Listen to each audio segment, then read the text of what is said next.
Hello, everybody. Happy Monday. Welcome into the NBA Front Office Show. We've got a ton to talk about. We had a couple of Game 7s yesterday. We had a Mavs Thunder battle on Saturday. Tons of stuff from the weekend to dive into. I am Trevor Lane, joined by Keith Smith. Make sure if you haven't done so yet, you subscribe to the YouTube channel and follow us over on Apple Podcasts, Spotify, wherever you listen to podcasts. Keith, pretty crazy weekend, and I love that the Game 7 that finished off the evening was the better of the two Game 7s that we got yesterday, because man, that was an instant classic between the Wolves and the Thunder. I'm sorry, yeah, it really was. The Wolves and the Nuggets. Sorry, Nuggets. No disrespect to the reigning NBA champs, but not for much longer. Yeah, they've got about a month or so to go as the champs, and then we'll have a new one for this sixth consecutive year. No repeat champions, so going all the way back to the Raptors in 2019. Every year we've seen a new champion crowned. So, yeah, great game with that one. If that's where we want to start, massive upset. I think the Wolves. A lot of people counted them out after they lost Game 5. I know Draymond Green certainly did. That clip is making the rounds quite a bit on social media today.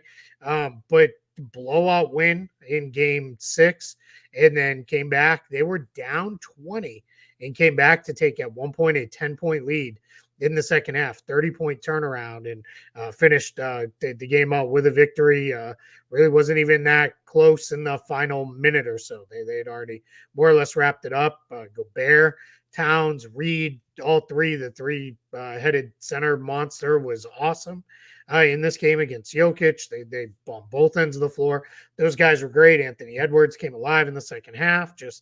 What a upset victory for the Timberwolves. Yeah, I mean, a big step forward for their franchise. No question, a franchise that's still in flux right now as they figure out exactly what ownership is going to look like. But, I mean, this was a big moment, obviously, for the Wolves. Keith, this game was playing out exactly how I thought it would, where the Nuggets were going to get a bit of a lead, and they were just going to keep the Wolves at arm's length, and that's what we thought was going to happen. And then something switched. Something changed in the second half in particular, and some of it was on the Wolves and what they were doing. They were doing a phenomenal job. Anthony Edwards shot terribly, but he still managed to make an impact on the game. There was this grit, this determination from Minnesota that really shone through. Rudy Gobert, who I thought maybe they can't put him in the fourth quarter. He ended up being great for them in the fourth quarter, including hitting a Derrick Jones Jr. style. We'll talk about him in a minute. Following away jumper contested that if you're the opposing team, you say thank you for taking that shot, and he drained it. Some incredible moments on their side. And then from the Denver side, wow. This team, the Denver Nuggets, they've had a habit of whenever they need to, they take and make big shots, and it doesn't seem to matter who it is that's shooting it, whether it's KCP, Jamal Murray, Christian Brown, it could be Jokic, it could be Michael Porter Jr., Aaron Gordon. When the Nuggets need it, will hit a three on you. You know it's coming. Except in Game 7. In Game 7, we saw the big momentum shots that we've become accustomed to the Nuggets knocking down. They missed. They didn't hit. The other guys did not play well. Michael Porter Jr., apparently because it didn't say Lakers on the jerseys across from him, suddenly could miss. It was crazy seeing the Nuggets kind of fall to pieces the way that they did. And it's surprising. It was like they were even surprised that when they were taking these shots, they weren't going down. It reminded me of Batman v Superman, when Batman hits Superman with the kryptonite, and then Superman goes and he throws a right at Batman, and Batman blocks it. And Superman just looks at it like, how is this possible? That's kind of what the Nuggets went through. Suddenly the shots they've counted on falling for so long just were not going down. And now, like you said, we're going to have a new champ yet again. Yeah, Jokic and Murray combined to go 26 for 55. Not horrible by any means, but not up to standard for the two of them. Porter was only 3 out of 12, 1 of 6 from 3. They basically abandoned the bench as the game went along. Only Christian Brown played a even regular amount of minutes. He played almost 20 minutes in this one. Reggie Jackson, Justin Holiday, they went down. And I think that I don't want to take anything away from the Wolves starters because the Wolves starters outplayed the Nuggets starters over the course of Mhm. the series. But I think Denver's lack of depth showed up. I think their guys looked a little worn out in the second half. I thought they looked like they were really running on fumes.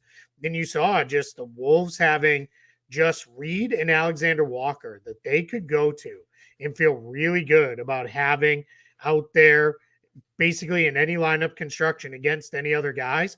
That made a huge difference. They had 7 guys that they really trusted. And now we'll see. I imagine to start the series against the Mavericks, they'll probably re-expand the rotation. You'll probably see Yep. Kyle Anderson in there to start it out. You'll probably see most likely Monte Morris in there as the backup point guard. And that's how they'll start it out. And then if they need to, they'll shrink it again down to their 7 guys or so. And that'll be the ones that they go into battle with. That's just kind of how series go. But when the Nuggets shrunk their rotation, they just didn't have enough guys to get in there. Mhm. I really wonder what that means for them going forward.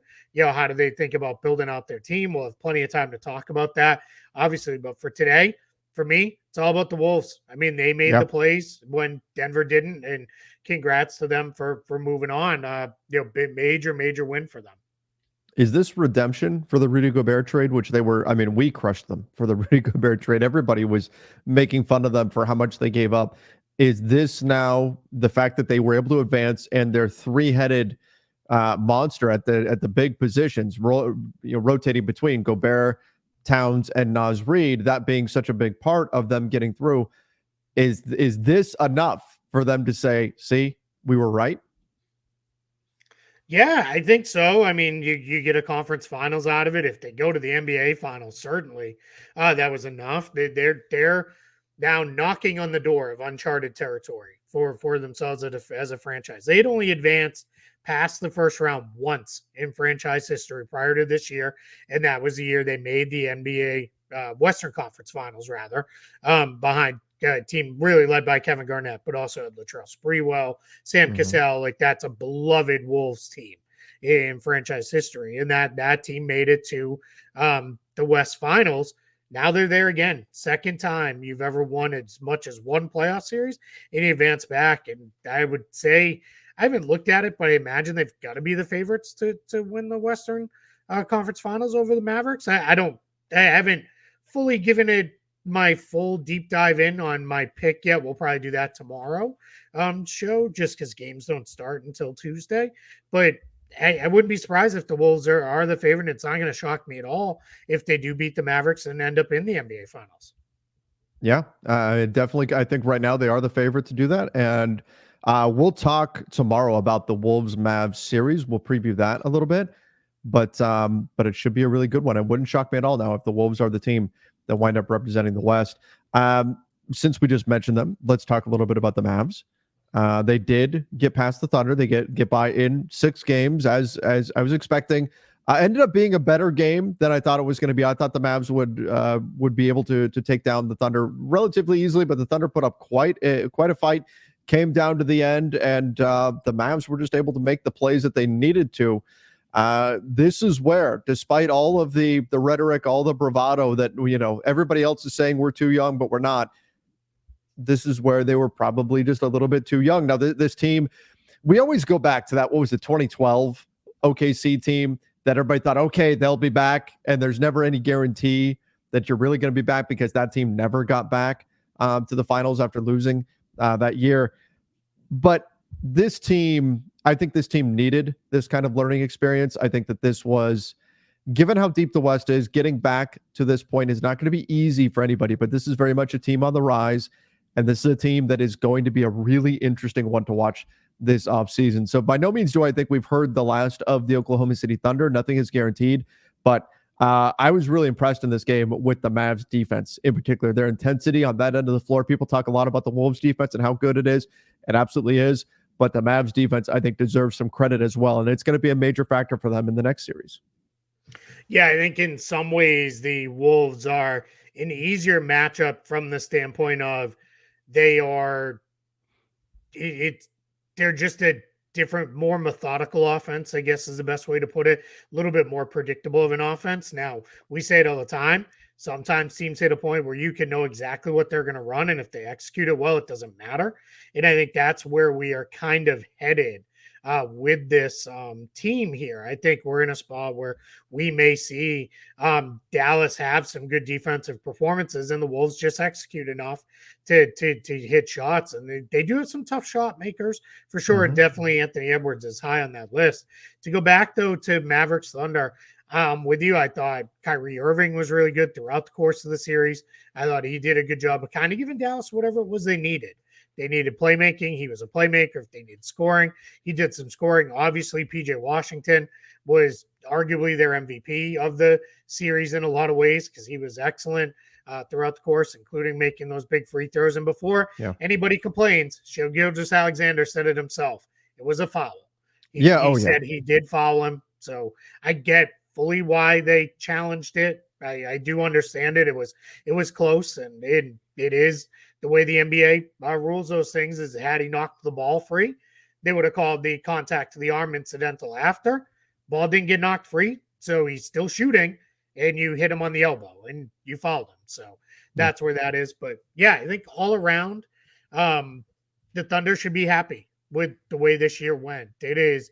So there's a couple things. I said this during the game that the Thunder being this good already with $35 million in cap space is pretty terrifying for the rest of the NBA. Sure. Because $35 million means they should be able to, whatever they determine to be their biggest need this summer, they should be able to go fill it. And that's a little scary for everybody else because if they say, we need a rebounder, we need another interior presence, or we need a wing that can shoot, $35 million is going to let them get that done. The other thing with the Thunder, though, that I also said when the game ended is they should be back. But these things are not linear. They do not always work out that way. You mentioned it. That Durant, Harden, Westbrook group never get back there again.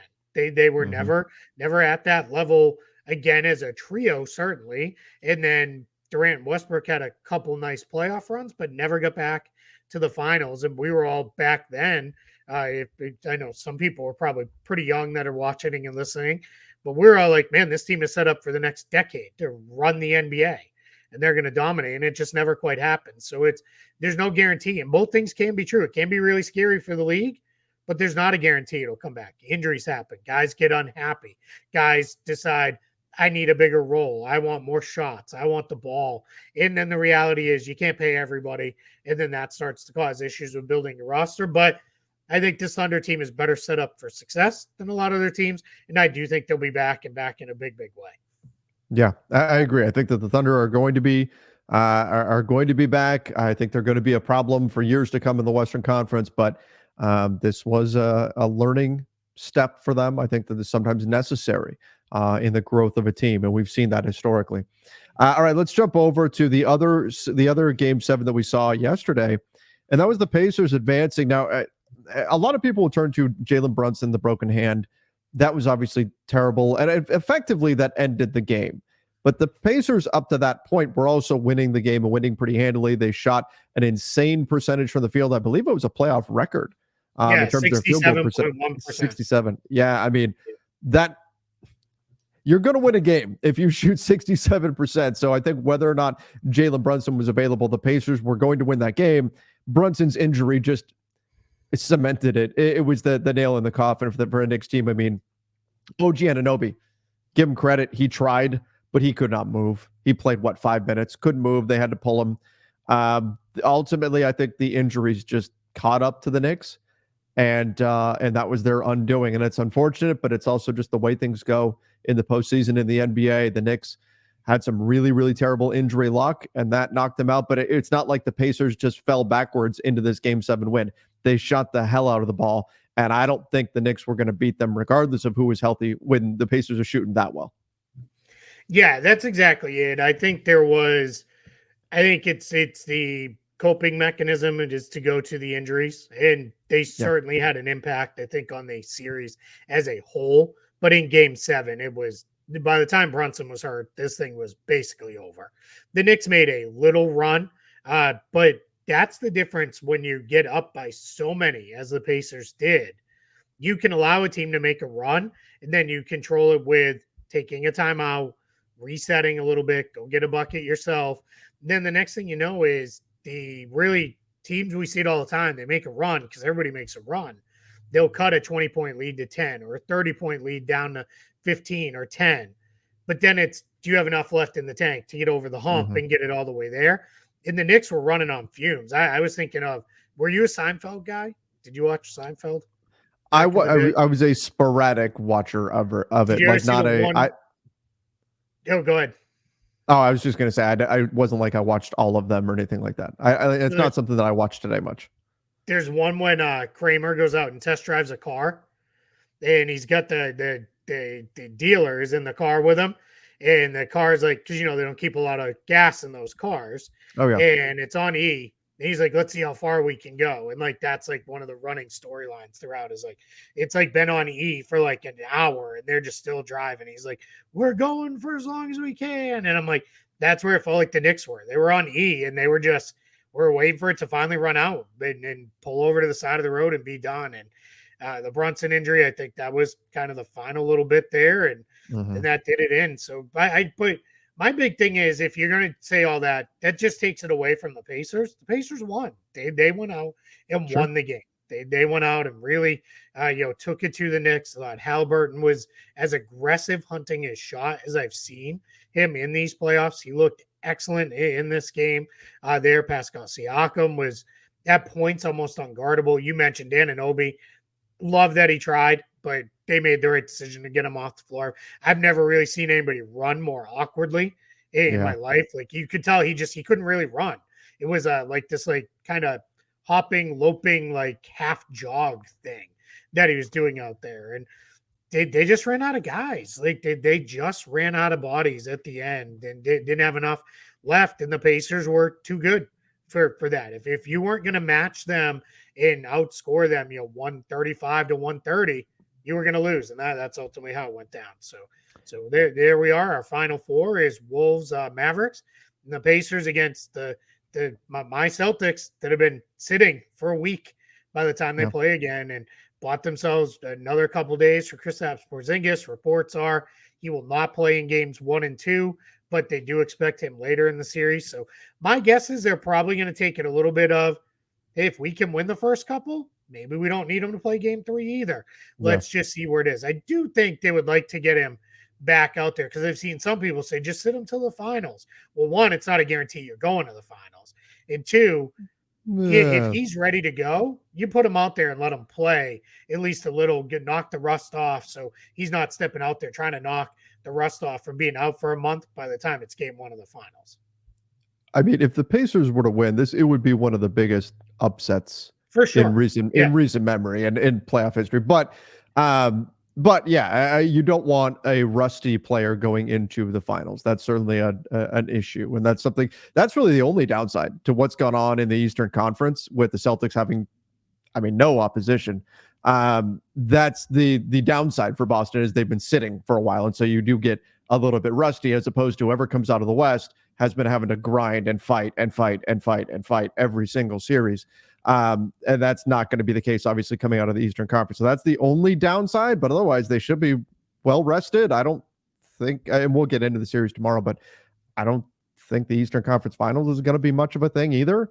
If the Pacers shoot 67% from the field, sure, but I wouldn't assume they're going to do that again, considering it's never happened before in NBA history. So, history tells us now the Celtics will blow their doors off in game 1.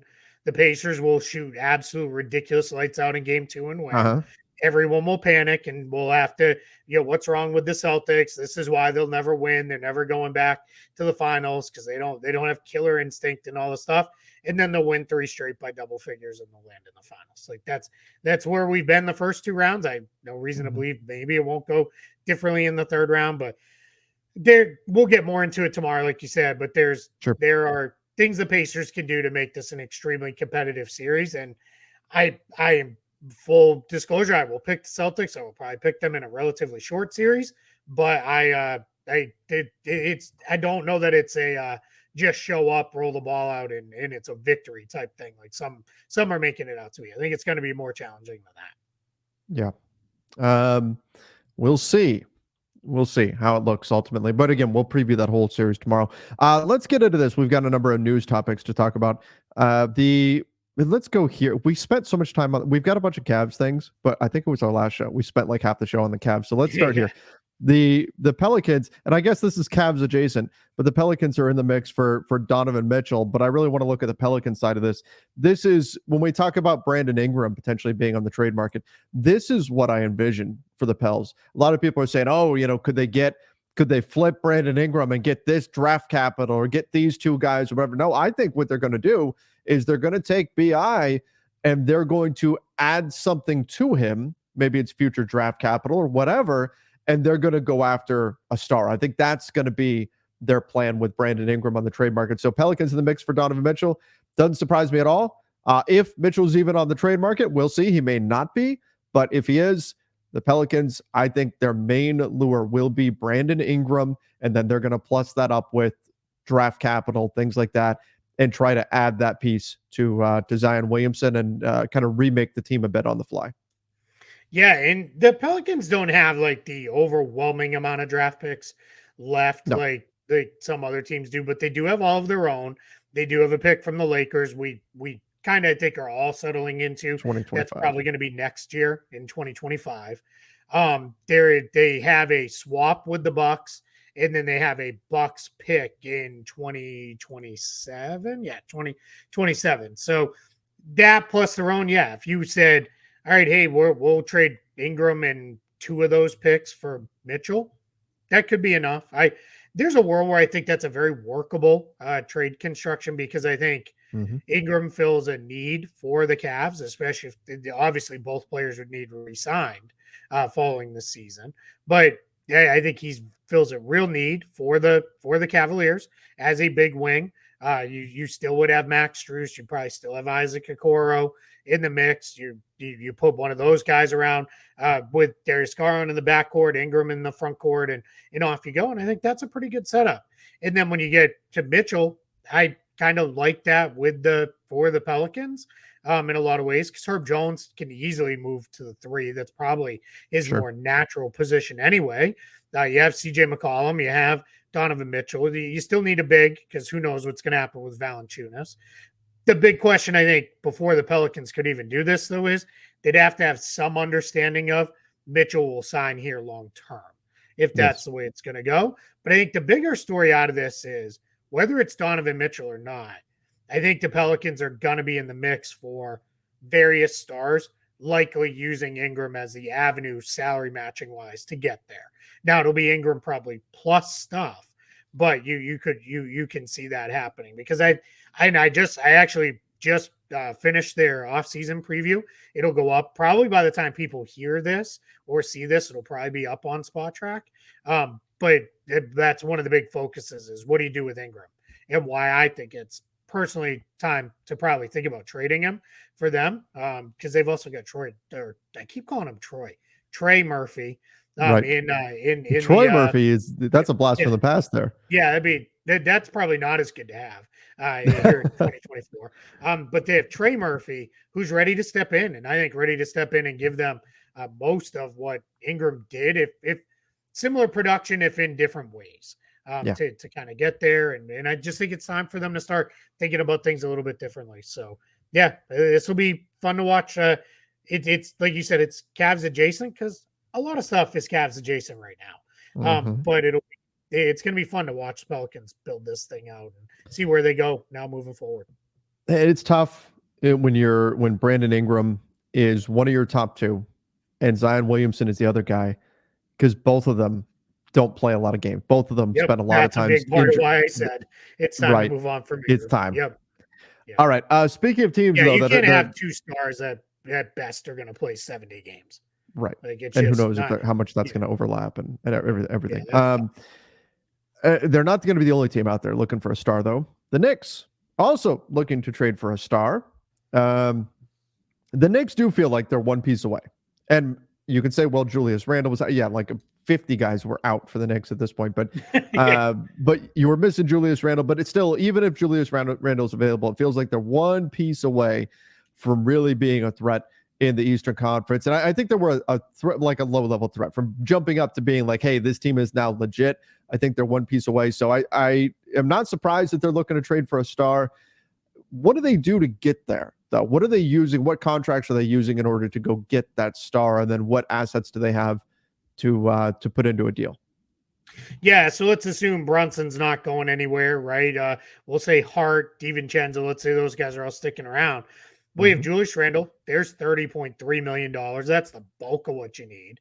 Then you've got Bojan Bogdanovic. You can guarantee any amount you need to put him into a trade up to his $19 million that he's owed for next year. So you're kind of there, right? That's $50 million in expiring salary. That's about what you would need to go get somebody. And the good thing for the Knicks, that's two guys who weren't even really a part of your playoff run here. So you would be doing that and setting yourselves up in a position here. Yeah, I love it. You pull up Spot Track cap sheet. So yeah, really in a great place salary wise to go get somebody. And then if we go to draft picks, I think it's on this tab too. If you scroll down further, and if not, it's on the single season tab. But there are all the cap picks that draft picks that they have here. Here they are. Yeah, so you can see them all. So you've got a whole bunch of future draft picks coming up too. They're Pistons one, maybe we'll see. But they've got a Bucks pick coming. They've got a Knicks pick coming. They're their own pick. They've got the Dallas pick is going to come this year. So yeah, Wizards pick at some point. So you've got a lot of stuff coming your way if you're the Knicks, where none of those are like super great assets to throw in because it's a little of these aren't the Detroit pick being top 3 protected. That hurts. Same thing with the Washington pick being protected. Those stuff. But still, I mean, you could start stacking up a few of those and maybe they have it all means something picks too. So and that Dallas pick, I know it shows, but that's obviously gone because they've got the Dallas pick this year. But that also says this year you've got 2 picks this year where you could say, hey, do you like a couple guys in this year's draft where we could do something for you with that and just kind of go. So extra picks are better to have than not have moving forward. And in the Knicks are in a position where I do think, I don't know that it's Donovan Mitchell. I just think whoever it may be, they're well positioned to kind of jump in there and make offers with anybody. I think what's interesting is when I'm looking around the league and I'm starting to see, what kind of a market are we going to have? We've had such a seller's market for a number of years now, and I think it's going to be the same. I'm looking around and I'm thinking, man, there's so many teams that are thinking, hey, we're not that far off, or we need to go add a piece. Like a couple of teams, the Rockets, the Spurs now flipping into being probably more in a buy mode. Who knows what the Jazz are going to do? There's some names out there, right? Maybe Donovan Mitchell. If not Donovan Mitchell, then Darius Garland. Okay. Trae Young. If not Trae Young, then DeJounte Murray, right? So you've got some interesting names, and one we're going to talk about in just a moment too. But there's a lot more buyers than sellers. And so that's got me interested in what the prices are going to ultimately look like this coming summer, especially knowing that it's not a great draft class and it's not a great free agent class either. So I'm really curious to see, do we see a very high price attached to trading some of these players?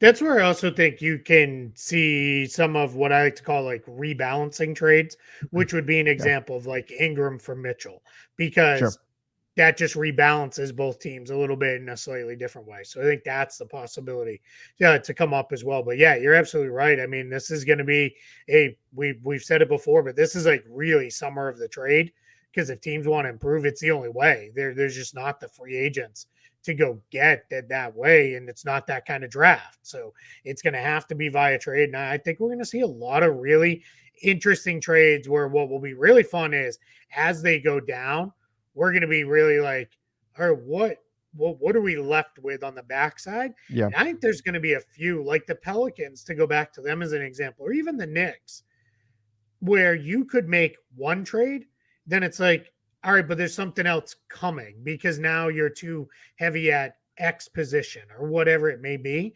And now you're going to go in a slightly different direction. I think that's going to be really fun too, because we may have some of this play out over, rather than it be kind of everything's done by July 4th, This may be one where this drags into the second week of free agency and those kind of things. Right. Exactly. All right, let's go here. Oh, we One of the skipped players. over Tibbs Oh, we extension. That was did. part of the last thing. Sorry, He Cavs. wants an We'll extension. get back to you in a minute. Yeah, sounds like the Knicks want to keep him, so I would expect this is going to get done. He's going into the final year of a 5-year contract. My guess is they'll probably go with a 4-year because I think he's 66 now, so starting to get up there a little bit in years. But he wants to be there. They want him there. I know a lot of people were screaming and yelling about how he wears this guy's down, he runs him into the ground, and all that stuff. Not going to really argue too much against that. But Jalen Brunson, Josh Hart, OG Anunoby, a whole bunch of guys said, there's nobody else I want to play for here. I want to play for Tibbs. Like he's our coach. He's where we want to be. He's part of what makes us successful. So if the players are behind it, it gets a little harder to scream and yell about it too much. I would hope in the regular season, though, somebody has to say, hey, you're up 30 with 5 minutes left. Get the guys out of there. There's no reason to push them. Maybe don't play them 51 minutes in this game. Exactly. Let's settle it down a little bit in the regular season and then hopefully have a little bit more left in the tank come playoff time. All right, now let's get over to the Cavs. Jarrett Allen, maybe a player that's on the trade block. I wonder if is there a link here? Because we had the story last week about how some in the Cavs were upset that Jarrett Allen wasn't going to get the shot that was going to help him play through the rib issue. Obviously, we saw that become a problem. What was it, last year before in the NFL? This is something where is this a prerequisite to getting Donovan Mitchell to stay? That this is one of the moves that he would. I mean, certainly Donovan Mitchell he wants to win badly. He knows the organization probably needs to make some moves. Is trading Jarrett Allen, both for Evan Mobley's sake and the overall sake of the team, part of the pitch to get Donovan Mitchell to stay in Cleveland? I think that's an interesting subplot to all this. Yeah, I mean, it could be. I don't want to go too far down that path because I don't know how Donovan Mitchell feels about Jarrett Allen. We have no reason to believe he doesn't love Jarrett Allen. Maybe he's like, hey, keep Jarrett Allen. I want him. Like, he could be. We don't know. With that one, but I think it's a lot more about Evan Mobley, and I think it's about the Cavs seeing Mobley play the 5 and play it well against the end of the series against Orlando and in the series against Boston. And he held up quite well at the 5. I think it's probably starting to realize, as much as we all want it to happen, Mobley's probably still at least another few years away from being a reliable 3-point shooter, both in terms of percentage and volume. Because it almost doesn't matter if he shoots 50% from 3. If he takes 2 per game, it doesn't matter. He's going to have to shoot well and take 5 or 6 per game before it really becomes a weapon as a stretch 5. So I think it's more Mobley held up fine. We were pretty competitive against Boston. We obviously beat Orlando that way. And I think that probably has them more leaning towards, hey, if we can move Jarrett Allen again, rebalance the roster a little bit, build it out and show Mitchell in it just a sense of, hey, we're not satisfied. We're not just going to run it back with these guys. And that's where the Cavs could become really fun because you could have a Garland trade that delivers you some people who can win right now. You can have an Allen trade that brings in even more guys to win right now because the Cavs will not be. Have you seen some people say, well, you trade Garland for a bunch of draft picks, trade Allen for some picks? That doesn't, then you might as well trade Donovan Mitchell too because he's not going to want to re-sign there to play with a bunch of draft picks. He's going to want to re-sign there to be, hey, we reset the roster in a big way. And that's where it gets really interesting. So if I had to guess, I guess Allen moves this summer. That would be my guess. They move forward with Mobley at the 5 and then more of a real 4 on the roster, and that's how it goes. But we'll see. And that brings us to, of course, Evan Mobley is looking to get a max extension here. And again, maybe the future for him is playing the 5. I still think maybe I'm a little sensitive to this because of the Anthony Davis situation. But even if you put Evan Mobley at the 5, you want another bruising big on the team, another true center that can go in there and play those some of those minutes there.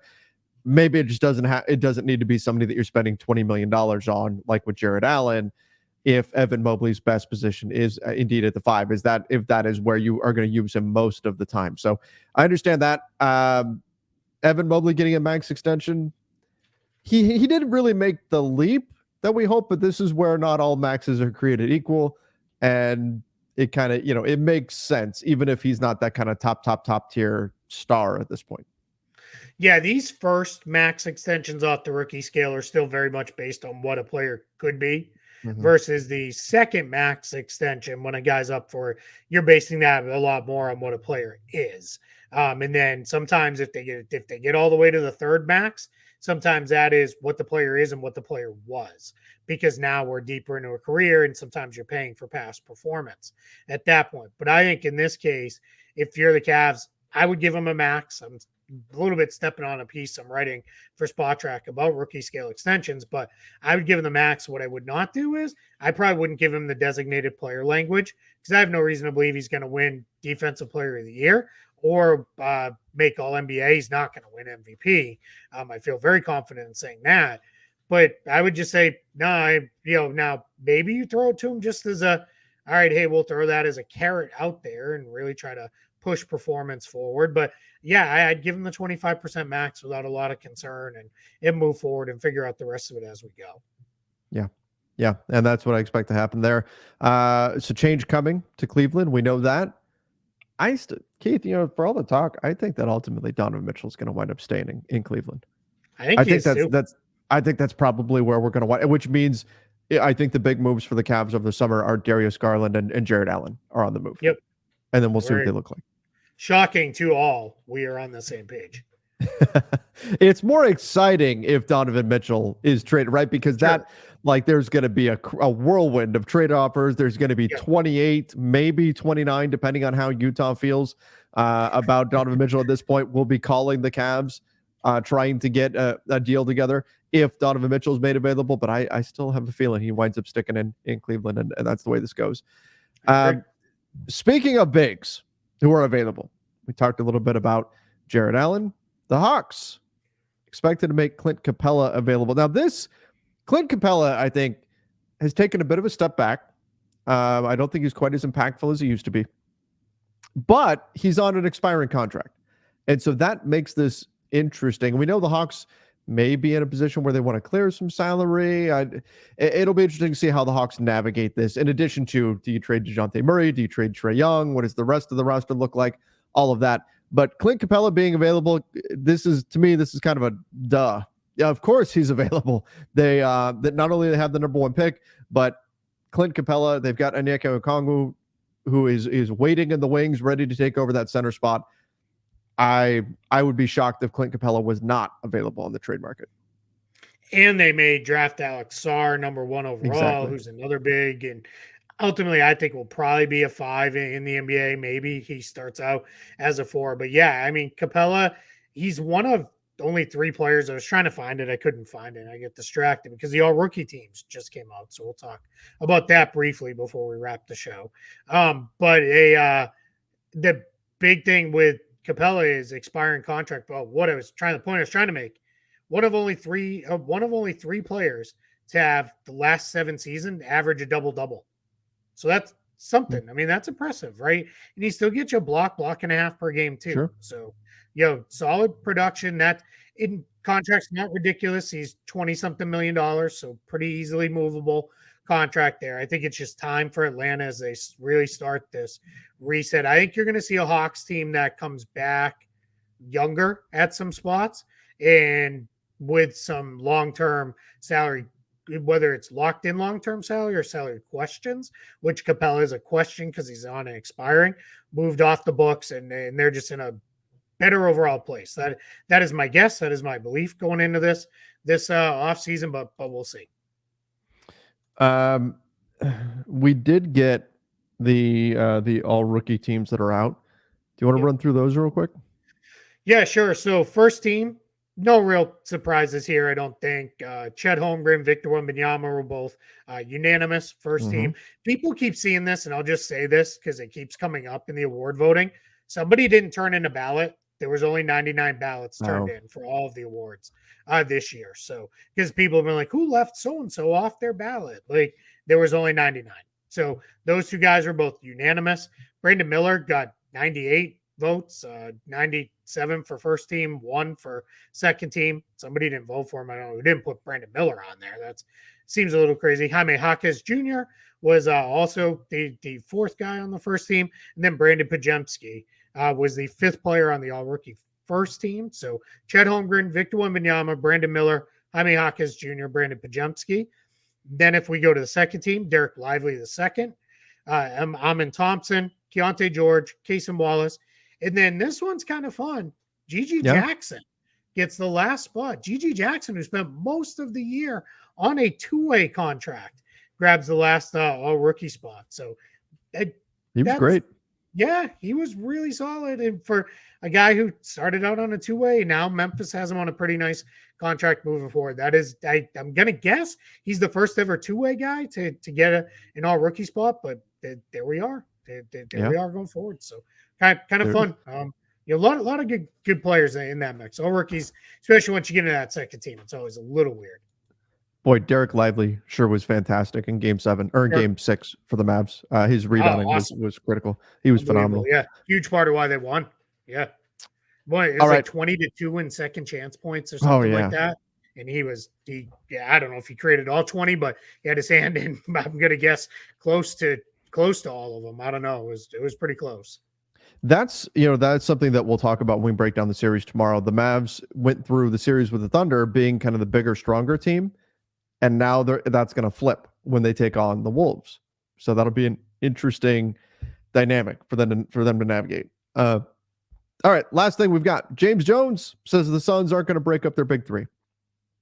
So Kevin Durant, Devin Booker, Bradley Beal, all staying in Phoenix, and they're going to try to build around those guys next year with new coach Mike Budenholzer. So not a surprise at all. As much as you and I look at their cap sheet and go, maybe they need, because they could get themselves really stuck if things don't go well this year, this coming year. I mean, they could get themselves really stuck, but there was no way they were going to tap out after 1 year of this group being together and say, oh, yep, we made a mistake. Let's trade KD or something like that. It just wasn't going to happen. So this group will stay together. They're not going to have a lot of flexibility this summer, but they're going to do everything they can to try to build a winner around this team. Right now, they don't really have a whole lot of choice in that matter at the moment, just because they've got so much draft capital for the future is already gone. It's already spoken for in trades. And so they're going to do everything they can to try to win with this group. Yeah, you're absolutely right. A lot of it is, what else are you going to do instead? There's not a lot of other options here. So it's going to be, let's do what we can here with these guys, and let's try to make it work as best we can. And here we are, James Jones and the Suns saying no trades of the big three. We knew, like you said, no Kevin Durant trade. Bradley Beal, very hard to trade. And then Devin Booker, you weren't going to trade, not just start an extension. So that leaves it down to, do they move Nurkic in a deal? I personally think they just keep Nurkic, and Budenholzer asks him to do a lot of the stuff he asked Brook Lopez to do. I bet you Nurkic, if he's on the Suns, I bet he takes more three-pointers per game than he's ever taken. Probably doubles his three-pointers per game. It would make sense. Use him as a stretch weapon the way they have. But I will say this with Budenholzer, he's done a pretty good job of crafting his teams to what they can do. Now, once he decides on what the personnel dictates, he doesn't really adjust off that. That's been the kind of long-held thing against him. But I don't think anybody who's saying, well, they're going to have to play like the Bucks played, I think there'll be elements of that for sure, because I think there's things he believes in. But I do think it's not like he's going to all of a sudden say no more mid-range pull-ups for Durant or Booker when they're two of the better mid-range pull-up shooters in the entire game. I mean, Chris Middleton lived in the mid-range for the Bucks for a long time, so he's certainly not against that. But I do think Nurkic will be a little more bombs away than we've seen out of him. And he's had a couple good shooting years, never at real high volume, but that good chance that'll come. If I was Yusuf Nurkic, I'd be working on my jump shot right now. Be practicing it. Yep. Every day. Get up 200 threes a day and be ready to go by the time training camp rolls around. Yeah, I can see that. I can definitely see that. All right. Well, tomorrow we'll get into the upcoming series, the Western Conference Finals, the Eastern Conference Finals. We'll break them down. We'll make our predictions, and we'll get into whatever news happens between now and then. There's always crazy stuff going on in the world of the NBA. But again, thank you everybody for joining. Make sure you check out our Substack, the Basketball Bulletin, basketballbulletin.substack.com. More coming there soon. And again, thank you guys for joining us. Till next time, see ya and stay safe.